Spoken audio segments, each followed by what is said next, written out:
AG ನ್ಯೂಸ್ಗೆ ಸ್ವಾಗತ. ನಮ್ಮ ಸಮೂಹದ ರಾಜ್ಯ ಉಪಸಂಪಾದಕ ಬಸವರಾಜ್ ಉತ್ತರ ಕನ್ನಡ ಜಿಲ್ಲೆಯ ಜೊಯ್ಡಾ ತಾಲೂಕಿನ ಅತ್ಯಂತ ಪ್ರವಾಸಿ ಧಾರ್ಮಿಕ ಸ್ಥಳ ಉಳುವಿಗೆ ವೇಗೋ ಪೂರ್ಣ ಪ್ರಮಾಣದ ಪೊಲೀಸ್ ಠಾಣೆ ಎಂಬ ವರದಿಯನ್ನ ತಯಾರಿಸಿ ಬೆಳಕು ಚೆಲ್ಲಿದ್ದಾರೆ. ಹೌದು, ಉತ್ತರ ಕನ್ನಡ ಜಿಲ್ಲೆಯ ಜೊಯ್ಡಾ ತಾಲೂಕಿನ ಉಳುವಿಯು ಅತ್ಯಂತ ಪ್ರವಾಸಿ ಹಿಂದೂ ಧಾರ್ಮಿಕ ಸ್ಥಳದಲ್ಲಿ ಒಂದಾಗಿದೆ. ಸಾಕಷ್ಟು ಪ್ರಾಚೀನ ಕಾಲದ ಇತಿಹಾಸವಿರುವ ಈ ಸ್ಥಳಕ್ಕೆ ಬಸವಾದೀಶ್ವರರ ಇತಿಹಾಸದಲ್ಲಿ ಅತ್ಯಂತ ಪ್ರಮುಖ ಸ್ಥಾನ ಪಡೆದಿರುವ ಚೆನ್ನಬಸವೇಶ್ವರರ ಸನ್ನಿಧಿ ಉಳವಿಯಾಗಿದೆ.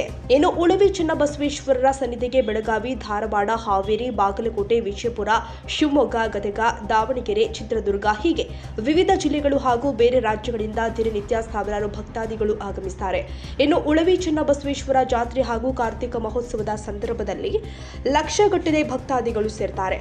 ಸದರಿ ಈ ಉಳವಿಯು ಜೊಯ್ಡಾ ಪೊಲೀಸ್ ಠಾಣೆ ವ್ಯಾಪ್ತಿಗೆ ಬರುತ್ತೆ. ಜಾತ್ರೆ ಸಂದರ್ಭದಲ್ಲಿ ಮಾತ್ರ ನೆಪ ಮಾತ್ರಕ್ಕೆ ಇಲ್ಲಿ ಉಪ ಪೊಲೀಸ್ ಠಾಣೆ ತೆರೆದು ಒಂದಿಬ್ಬರು ಸಿಬ್ಬಂದಿಯನ್ನ ನಿಯೋಜನೆ ಮಾಡಿ ಪೊಲೀಸ್ ಇಲಾಖೆ ಉನ್ನತ ಅಧಿಕಾರಿಗಳು ಸುಮ್ಮನಾಗಿ ಬಿಡ್ತಾರೆ. ಇನ್ನು ಈ ಉಳವಿ ಸೇರಿದಂತೆ ಬರುವ ಮಾರ್ಗದಲ್ಲಿ ಅಪಘಾತಗಳ ಸಂಖ್ಯೆ ತುಂಬಾ ಜಾಸ್ತಿ ಇದ್ದು ಸಾವು ನೋವುಗಳು ಕೂಡ ಸಂಭವಿಸಿದೆ.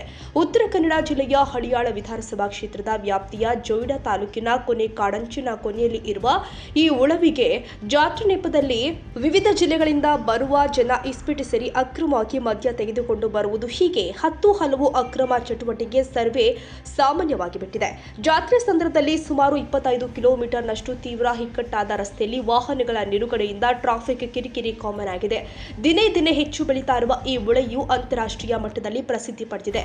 ಇಂತಹ ಸಂದರ್ಭದಲ್ಲಿ ಮೊದಲೇ ಪೊಲೀಸ್ ಸಿಬ್ಬಂದಿಗಳು ಹಾಗೂ ಪೊಲೀಸ್ ವಾಹನಗಳ ಕೊರತೆಯಿಂದ ಕಂಗೆಟ್ಟಿರುವ ಈ ಜೊಯ್ಡಾ ಪೊಲೀಸರು ಕಾನೂನು ಸುವ್ಯವಸ್ಥೆ ಕಾಪಾಡಲು ಹರಸಾಹಸ ಪಡ್ತಾರೆ. ಆದ್ದರಿಂದ ಸರ್ಕಾರ ಹಾಗೂ ಗೃಹ ಇಲಾಖೆಯು ಉಳವಿ ಭಾಗಕ್ಕೆ ಪೂರ್ಣ ಪ್ರಮಾಣದ ಪೊಲೀಸ್ ಠಾಣೆ ಸ್ಥಾಪನೆ ಮಾಡಬೇಕು ಅಂತ ಒತ್ತಾಯವಾಗಿದೆ. ಆದ್ದರಿಂದ ಈ ಬಗ್ಗೆ ಸಮಗ್ರವಾಗಿ ವರದಿ ತಯಾರಿಸಿದ ರಾಜ್ಯ ಉಪಸಂಪಾದಕ ಬಸವರಾಜ್, ಕರ್ನಾಟಕ ರಾಜ್ಯದ ಪಶ್ಚಿಮ ವಲಯದ ಐಜಿಪಿ ಅಮಿತ್ ಸಿಂಗ್ ಹಾಗೂ ಉತ್ತರ ಕನ್ನಡ ಜಿಲ್ಲೆಯ ಪೊಲೀಸ್ ವರಿಷ್ಠಾಧಿಕಾರಿ ದೀಪನ್ ಎಂಎನ್ ಹಾಗೂ ದಾಂಡೇಲಿಯ ವಿಭಾಗದ ಡಿಎಸ್ಪಿ ಶಿವಾನಂದ ಮದರಕಂಡಿ ಅವರ ಗಮನಕ್ಕೆ ತೆಗೆದುಕೊಂಡು ಬಂದು ಸಮಗ್ರವಾಗಿ ಅಭಿಪ್ರಾಯ ಸಂಗ್ರಹ ಮಾಡಿ ಬೆಳಕು ಚೆಲ್ಲುವ ಕೆಲಸ ಮಾಡಿದ್ದಾರೆ. ಒಂದು ಜಾತ್ರೆ ಟೈಮಲ್ಲಿ ಸಾಕಷ್ಟು ಸಮಸ್ಯೆಗಳಾಗ್ತದೆ ಸರ್. ಟ್ರಾಫಿಕ್ ಇರ್ಬೋದು, ಮತ್ತೆ ಸಾಕಷ್ಟು ಒಂದು 5ರಿಂದ 6 ಲಕ್ಷ ಜನ ಸೇರ್ತಾರೆ ಜಾತ್ರೆಯಲ್ಲಿ. ಹಾಗಾಗಿ ಅಲ್ಲೊಂದು ಉಪ ಪೊಲೀಸ್ ಠಾಣೆ ಇದೆ. ಡೇಟ್ ಯಾವಾಗಿರೋದು ಇವಾಗ? February sir. February date mostly ಇನ್ನ ಫಿಕ್ಸ್ ಮಾಡಿರಲ್ಲ ಸರ್, ಫಿಕ್ಸ್ ಮಾಡ್ತಾರೆ. ಓಕೆ.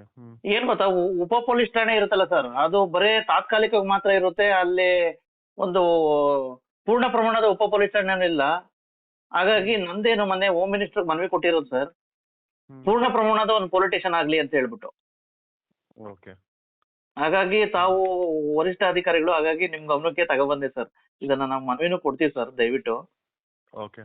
ತಮ್ಮ ಇದೆಲ್ಲಾದ್ರೂ ಒಂದು ವೆರಿಫೈ ಮಾಡಿಸ್ತೀವಿ. ಹಾ ಸರ್, ಯಾಕಪ್ಪ ಅಂತಂದ್ರೆ ಟ್ರಾಫಿಕ್ ಪ್ಲಸ್ ಅಲ್ಲಿ ಏನೇನೋ ಬೇರೆ ತರ ಎಲ್ಲ ನಡೀತೈತೆ ಸರ್ ಅಲ್ಲಿ, ಅದಕ್ಕೋಸ್ಕರ. ಸರಿ, ಆಯ್ತು. ಮತ್ತೆ ಜೊಯ್ಡಾದಲ್ಲೂ ಪೊಲೀಸ್ ಸ್ಟೇಷನ್ ಪೊಲೀಸ್ ಸಿಬ್ಬಂದಿಗಳು ಕಮ್ಮಿ, ಹರಸಾಹಸ ಪಡ್ತಾರೆ ಸರ್ ಪ್ರತಿ ಸಲ, ಅದಕ್ಕೋಸ್ಕರ. ಸರಿ, ಆಯ್ತು. ಓಕೆ, ನೋಟ್ ಮಾಡಿ. ಎಸ್ ಸರ್, ದಯವಿಟ್ಟು ಪ್ಲೀಸ್ ಸರ್ ನೋಡಿ ಸರ್. ಓಕೆ, ಸರಿ. Yes sir, okay, thank you sir. ಹೇಳಿ ಬಸವರಾಜ್ ಸರ್, ಈಗ ನಾನು ಜೊಯ್ಡಾ ತಾಲೂಕಿನ ಉಳುವಿಗೆ ಪ್ರತ್ಯೇಕವಾಗಿ ಒಂದು ಪೊಲೀಸ್ ಸ್ಟೇಷನ್ ಬೇಕು ಅಂತ ಹೇಳ್ಬಿಟ್ಟು ಒಂದ್ ರೀತಿ ಧ್ವನಿ ಎತ್ತಿದ್ದೆ. ಹಾಗಾಗಿ ಜಾತ್ರೆ ಟೈಮಲ್ಲಿ ಮತ್ತೆ ಸಾಕಷ್ಟು ಟ್ರಾಫಿಕ್ ಮತ್ತೆ ಇತರೆ ಸಮಸ್ಯೆಗಳಾಗ್ತವೆ. ಮತ್ತೆ ಪ್ರವಾಸಿ ಸ್ಥಳ ಬೇರೆ. ಹಾಗಾಗಿ ದಯವಿಟ್ಟು ಅಲ್ಲಿ ಉಪ ಪೊಲೀಸ್ ಸ್ಟೇಷನ್ ಒಂದಿದೆ, ಅದು ಬರೇ ಜಾತ್ರೆ ಟೈಮಲ್ಲಿ ಒಂದಿಬ್ರು ಸಿಬ್ಬಂದಿ ನಿಯೋಜನೆ ಮಾಡಿ ಅನಂತರ ಪೂರ್ಣ ಅದನ್ನ ಮುಚ್ಚಿಬಿಡ್ತಾರೆ. ಸರಿ. ಮತ್ತೆ ಜೊಯ್ಡಾ ಪೊಲೀಸ್ ಅವ್ರ ಸಂಖ್ಯೆನೂ ಕಮ್ಮಿ ಇದೆ, ಸಾಕಷ್ಟು ಹರಸಾಹಸ ಪಡ್ತಾರೆ. ಹಾಗಾಗಿ ಒಂದು ಒಂದು ಪೊಲೀಸ್ ಸ್ಟೇಷನ್ ಆಗ್ಬೇಕು ಪೂರ್ಣ ಪ್ರಮಾಣದ ಅಂತ ಹೇಳ್ಬಿಟ್ಟು ಒಂದು ಧ್ವನಿ ಎತ್ತಿದ್ವಿ. ಹಾಗಾಗಿ ತಮ್ಮ ಗಮನಕ್ಕೆ ತಗೊಬಂದ್ವಿ ಸರ್, ಇದೊಂದು ವರದಿ ತಯಾರು ಮಾಡ್ತಾ ಇದ್ದೆ. ನೋಡಿ, ಈಗ ಜೊಯ್ಡಾ ಸ್ಟೇಷನ್ ಅಲ್ಲೇನೆ ವರ್ಷಕ್ಕೆ 40 FIR ಆಗುತ್ತೆ, 40-50 ಆಗುತ್ತೆ. ಅದೇ ಸ್ಟೇಷನ್ ಲೆಕ್ಕಕ್ಕೆ ಬರೋದಿಲ್ಲ. ಹಂಗ್ ನೋಡಿದ್ರೆ ಅದೇ ಸ್ಟೇಷನ್ ತೆಗಿಬಹುದು ಸರ್ಕಾರದವ್ರು ಮನಸ್ಸು ಮಾಡಿದ್ರೆ. ಒಂದು ರಾಮನಗರ ಒಂದೇ ಇರ್ಲಿ ಬಿಡಿ ಅಂತ ಅನ್ಬೋದು. ಈಗ ಉಳಿವಿಗೆ ಕೊಡುವಂತ ಪ್ರಾವಿಷನ್ ಬರೋದಿಲ್ಲ, ಯಾಕಂದ್ರೆ FIR ಗಳ ಸಂಖ್ಯೆ ಬೇಕಲ್ರಿ. ಮತ್ತೊಂದು ಸ್ಟೇಷನ್ ಆಗ್ಬೇಕಂದ್ರೆ ಇಲ್ಲ ಗ್ರೇಟ್ ಸರ್. ಈಗ ನಿಮ್ ಪ್ರಕರಣ ಬರುವ ಅಲ್ಲಿ ಉಳುವಿಲಿ ಒಂದು ಉಪ ಪೊಲೀಸ್ ಸ್ಟೇಷನ್ ಅಂತ ಹೇಳ್ಬಿಟ್ಟು ಬೋರ್ಡ್ ಹಾಕಿದ್ದೀರಾ. ಆದ್ರೆ ಅಲ್ಲಿ ಬರೇ ಬೋರ್ಡ್ ಹಾಕಿದ್ರೆ ಯಾವಾಗೂ ಮುಚ್ಚೆ ಇರುತ್ತೆ. ಹಾಗಾಗಿ ಪ್ರವಾಸಿ ಸ್ಥಳ ಸಿಬ್ಬಂದಿ ಇರ್ತಾರೆ ಆ ಸ್ಟೇಷನ್ ಅಲ್ಲಿ ಇರ್ಲಿಕ್ಕಿಲ್ಲ. ಪ್ರತಿದಿನ ಸಿಬ್ಬಂದಿ ಇರ್ತಾರೆ ಅಲ್ಲಿ. ಇಲ್ಲ ಸರ್, ಇಲ್ಲ ದಯವಿಟ್ಟು ಅಲ್ಲಿ ಪೂರ್ಣ ಪ್ರಮಾಣದ ಉಪ ಪೊಲೀಸ್ ಠಾಣೆ ಆದ್ರೂ ಮಾಡಿ ಅಲ್ಲಿ ಅಂತ ಹೇಳ್ಬಿಟ್ಟು ಒಂದು ಉಪ ಆಜ್ಞೆ ಇದೆ ಪೊಲೀಸ್ ಠಾಣೆಗೆ ಬೇಕಾದ್ರೆ ನೀವು ಇದು ಪ್ರೆಸ್ ಮಾಡ್ಬೋದು, ಅಂದ್ರೆ ಒತ್ತಾಯ ಮಾಡ್ಬೋದು. ಉಪ ಪೊಲೀಸ್ ಠಾಣೆ ಮಾಡ್ಲಿಕ್ಕೆ ಒತ್ತಾಯ ಮಾಡ್ಬೋದು. ಪ್ರಾವಿಷನ್ ಇದ್ರೆ ಮಾಡ್ಲಿಕ್ಕೆ ಪ್ರಪೋಸಲ್ ಕಳಿಸ್ಕೊಡಕ್ಕಾಗುತ್ತೆ. ಹಾ ಸರ್. ಹಾಗಾಗಿ ದಯವಿಟ್ಟು ಅಲ್ಲಿ ಸಿಬ್ಬಂದಿ ನಿಯೋಜನೆ ಮಾಡಿ. ಹೆಂಗೋ ಉಪ ಪೊಲೀಸ್ ಸ್ಟೇಷನ್ ಇದೆ, ಕಟ್ಟಡ ಇದೆ, ಹಾ ಹಾ ದಯವಿಟ್ಟು ಅದು ಪೂರ್ಣ ಪ್ರಮಾಣದಲ್ಲಿ ಇದ್ರೆ ಸ್ವಲ್ಪ ಏನೋ ಪ್ರವಾಸಿಗರಿಗೆ ಮತ್ತೆ ಬೇರೆ ಬೇರೆ ಚಟುವಟಿಕೆಗಳು ನಡೆಯೋದು ಕಮ್ಮಿ ಆಗ್ತೈತೆ ಸರ್. ಆಯ್ತು. ಉಪ ಪೊಲೀಸ್ ಠಾಣೆಗೆ ಸಿಬ್ಬಂದಿ ರೆಗ್ಯುಲರ್ ಆಗಿರ್ಬೇಕು ಅಂತ ಅಂದ್ರೆ ನಮ್ಮ ಅದನ್ನ ಮಾಡ್ಬೋದು, ಪ್ರೊವಿಷನ್ ಮಾಡ್ಬೋದು. ದಯವಿಟ್ಟು ತಾವು ನೋಡಿ ಸರ್, DSP ಸಾಹೇಬ್ರು ತಮ್ಮ ಅವಧಿ ಎಲ್ಲಾರು ಮಾಡಿ. SP ಸಾಹೇಬ್ರು ಗಮನಕ್ಕೂ ತಗೊಬಂದಿದ್ದೀರಿ ಈಗ. ಲೋಕಲ್ SP ಪೊಲೀಸರಿಗೆ. ಹಾ ಸರ್, SP ಸಾಹೇಬ್ರು ಗಮನಕ್ಕೂ ತಗೊಬಂದಿದ್ದೀರಿ ಈಗ. ಆಯ್ತು ಆಯ್ತು. ದಯವಿಟ್ಟು ತಾವು ದಯಮಾಡಿ ನೋಡಿ ಸರ್ ಪ್ಲೀಸ್. ಖಂಡಿತ ಖಂಡಿತ. Okay okay okay sir. Okay. Ulavi ಅಂತಕ್ಕಂಥದ್ದು ಪ್ರವಾಸಿ ಧಾರ್ಮಿಕ ಸ್ಥಳ ಸರ್. ಅದು ಜೊಯ್ಡಾ ತಾಲೂಕು ವ್ಯಾಪ್ತಿ ಬರುತ್ತೆ ಸರ್. ಅದು ಉಳುವಿ. ಹಾ. ಅಲ್ಲಿ ಒಂದು ಪೂರ್ಣ ಪ್ರಮಾಣದ ಪೊಲೀಸ್ ಠಾಣೆ ಮಾಡಬೇಕು ಅಂತ ಹೇಳ್ಬಿಟ್ಟು ಒಂದು ಇದಿದೆ ಸರ್. ಯಾಕಪ್ಪ ಅಂತಂದ್ರೆ ಕೊನೆ ಗಡಿ ಇದು ಸರ್. ಅದು ಒಂದು 6 ರಿಂದ 7 ಲಕ್ಷ ಜನ ಜಾತ್ರೆಗೆ ಸೇರ್ತಾರೆ ಸರ್. ಮತ್ತೆ ಟ್ರಾಫಿಕ್ ಸಿಕ್ಕಾಪಟ್ಟೆ ಇದಾಗ್ತೈತೆ ಸರ್. ಹಾಗಾಗಿ ಇದನ್ನ ಮೊನ್ನೆ ಅಧಿವೇಶನದಲ್ಲೂ ಸಹ ನಾನು ಗಮನಕ್ಕೆ ತಗೊಬಂದಿದ್ದೆ. ಹಾಗಾಗಿ ತಾವು IGP ಸಾಹೇಬ್ರು, ಹಾಗಾಗಿ ನಿಮ್ದು ಗಮನಕ್ಕೆ ತಗೊಬಂದು ಅಭಿಪ್ರಾಯ ತಗೊಳ್ಳಿಕ್ಕೆ ಕಾಲ್ ಮಾಡಿದ್ದೆ ಸರ್ ನಾನು. Yes sir. ತಮ್ಗೆ ವಾಟ್ಸಪ್ಗೂ ಹಾಕಿರ್ತೀನಿ sir details please sir. Okay sir. Okay, ನಮಸ್ತೆ ಸರ್. ಹಲೋ, ಹಾಯ್, ನಮಸ್ಕಾರ. ನಾನು ನಿಮ್ಮ ಬಸವರಾಜ್ ಮಾತಾಡ್ತಾ ಇದ್ದೀನಿ, ಪತ್ರಕರ್ತರು. ವಿಶೇಷವಾಗಿ ಈಗ ನಾನು ಬಂದಿರತಕ್ಕಂಥದ್ದು ಒಂದು ರೀತಿ ಕಿತ್ತೂರು ಕರ್ನಾಟಕದ ಅತ್ಯಂತ ಪವಿತ್ರ ಕ್ಷೇತ್ರ ಅಂದರೆ ತಪ್ಪಾಗಲಾರ್ದು. ಅದೇ ಶರಣಡ ಬೀಡು, ವಿಶೇಷವಾಗಿ ಉಳುವಿ ಚನ್ನಬಸವೇಶ್ವರರ ಸನ್ನಿಧಿಗೆ ಬಂದಿದ್ದೀನಿ. ಈ ಉಳುವಿ ಅಂತಕ್ಕಂಥ ಗ್ರಾಮ ವಿಶೇಷವಾಗಿ ಇದು ಬರ್ತಕ್ಕಂಥದ್ದು ಒಂದು ರೀತಿ ಉತ್ತರ ಕನ್ನಡ ಜಿಲ್ಲೆಯ ಜೊಯ್ಡಾ ತಾಲೂಕಿನ ಅಲ್ಲಿ ಬರುತ್ತೆ. ವಿಶೇಷವಾಗಿ ಸಾಕಷ್ಟು ಜನ ಭಕ್ತಾದಿಗಳು ಮತ್ತು ಸುತ್ತಮುತ್ತ ಒಂದು ಸುಮಾರು 7 ರಿಂದ 8 ಜಿಲ್ಲೆಗಳ ಭಕ್ತಾದಿಗಳು ಇಲ್ಲಿ ಬರ್ತಾ ಇರ್ತಾರೆ. ಒಂದು ರೀತಿ ಪವಿತ್ರ ಕ್ಷೇತ್ರ ಇದು ಧಾರ್ಮಿಕವಾಗಿ. ಆದರೆ ಅತ್ಯಂತ ಪ್ರವಾಸಿ ಕ್ಷೇತ್ರ. ಈ ಕಡೆ ಭಾಗದಲ್ಲಿ ಸಾಕಷ್ಟು ಒಂದು ರೀತಿ ಪ್ರಮುಖ ಪಟ್ಟಣ. ಇಂಥ ಸಂದರ್ಭದಲ್ಲಿ ಎಲ್ಲೋ ಒಂದು ಕಡೆ ಪ್ರಾದೇಶಿಕ ಒಂದು ರೀತಿ ಕಾನೂನು ಸಂರಕ್ಷಣೆ ಹಿತದೃಷ್ಟಿಯಿಂದ ಎಲ್ಲೋ ಒಂದು ಕಡೆ ಸರ್ಕಾರ ಬರೀ ಜಾತ್ರೆ ಟೈಮ್ನಲ್ಲಿ ಮಾತ್ರ ವಿಶೇಷವಾಗಿ ಪೊಲೀಸ್ ಉಪ ಠಾಣೆ ಅಂತ ಹೇಳ್ಬಿಟ್ಟು ಸ್ಟಾರ್ಟ್ ಮಾಡ್ತದೆ ಇಲ್ಲಿ, ವಿಶೇಷವಾಗಿ ಕಾನೂನು ಸಂರಕ್ಷಣೆ ಮತ್ತು ಕಾನೂನು ಅಥಾರಿಟಿಗೆ. ಆದರೆ ಆನಂತರ ಇದು 24/7 365 ಡೇಸು ಬರೀ ಉಳುವಿ ಜಾತ್ರೆಯಲ್ಲಿ ಮಾತ್ರ ಸ್ಟಾರ್ಟ್ ಇರುತ್ತೆ. ಆದರೆ ಇನ್ನು ಉಳಿಕೆ ಟೈಮಲ್ಲಿ ಸಾಕಷ್ಟು ಬಂದಾಗಿರುತ್ತೆ. ಇದಕ್ಕೆ ಕಾರಣ ಏನೋ ಗೊತ್ತಾಗ್ತಾ ಇಲ್ಲ. ಈಗ ನಾನು ಕೇಳೋದು ಮಾನ್ಯ SP ಸಾಹೇಬ್ರಿಗೆ, ವಿಶೇಷವಾಗಿ ಮಾನ್ಯ ದೀಪನ್ ಸಾಹೇಬ್ರು ಹೊಸ್ದಾಗಿ ಬಂದಿದ್ದಾರೆ. ಸಾಕಷ್ಟು ಅವ್ರಿಗೆ ಮನವರಿಕೆ ಮಾಡ್ಕೊಳ್ತಕ್ಕಂಥದ್ದು ಮತ್ತು ಅವ್ರ ಗಮನಕ್ಕೆ ತಗೊಬರ್ತಕ್ಕಂಥದ್ದು ಒಬ್ಬ ಪತ್ರಕರ್ತನಾಗಿ ನನ್ನ ಕರ್ತವ್ಯ. ಹಾಗಾಗಿ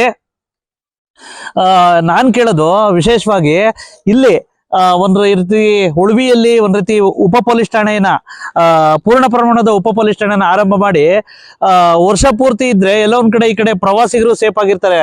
ಮತ್ತೆ ಈ ಕಡೆ ಭಾಗದಲ್ಲಿ ಯಾವುದೇ ರೀತಿ ಒಂದು ರೀತಿ ಅಹಿತಕರ ಘಟನೆಗಳು ನಡೆಯೋದಿಲ್ಲ ಅಂತಕ್ಕಂಥದ್ದು ನನ್ನ ಅಭಿಪ್ರಾಯ. ಯಾಕಪ್ಪ ಅಂತಂದ್ರೆ ಬೇರೆ ಬೇರೆ ಕಡೆಯಿಂದ KSRTC ಬಸ್ಗಳು ಬರ್ತಾ ಇರ್ತವೆ ಸಂಪೂರ್ಣವಾಗಿ.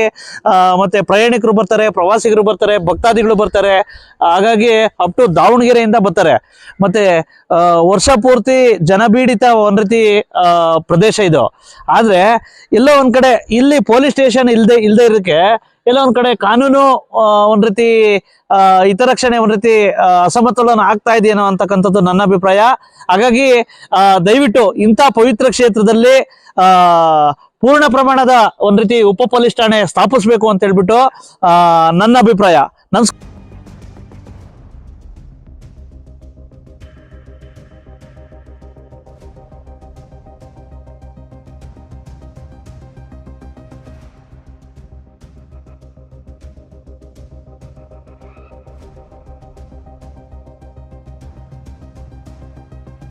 ಕನ್ನಡಿಗರ ಮೆಚ್ಚಿನ ನಿಮ್ಮ AJ 24/7 ನ್ಯೂಸ್ ಕನ್ನಡ ವಾಹಿನಿ ಇದೀಗ ಟಿವಿಯಲ್ಲಿ ಲಭ್ಯ.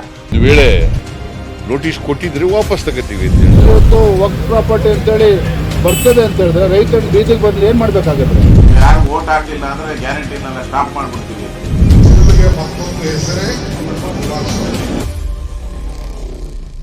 ಕರ್ನಾಟಕ ಮತ್ತು ದೇಶ ವಿದೇಶ 360 ಡಿಗ್ರಿ ಸುದ್ದಿ ಹಾಗೂ ಉತ್ತರ ಕರ್ನಾಟಕ, ಬೆಳಗಾವಿ, ಬಾಗಲಕೋಟೆ, ಧಾರವಾಡ, ಹಾವೇರಿ, ಗದಗ, ಬಿಜಾಪುರ ಜಿಲ್ಲೆಯ ಕ್ಷಣ ಕ್ಷಣದ ವಿವರವನ್ನ ಪಡೆಯುವುದಕ್ಕೆ AJ 24/7 ನ್ಯೂಸ್ ಕನ್ನಡ ವಾಹಿನಿಯನ್ನ ಲೈಕ್ ಮಾಡಿ, ವಿಡಿಯೋಗಳನ್ನ ಶೇರ್ ಮಾಡಿ, ಕಮೆಂಟ್ ಮಾಡುವ ಮೂಲಕ ನಮ್ಮ ವಾಹಿನಿಗೆ ಸಹಕಾರ ನೀಡಿ ಮತ್ತು ಚಾನೆಲ್ ಅನ್ನ ಸಬ್ಸ್ಕ್ರೈಬ್ ಮಾಡಿ. ಧನ್ಯವಾದಗಳು.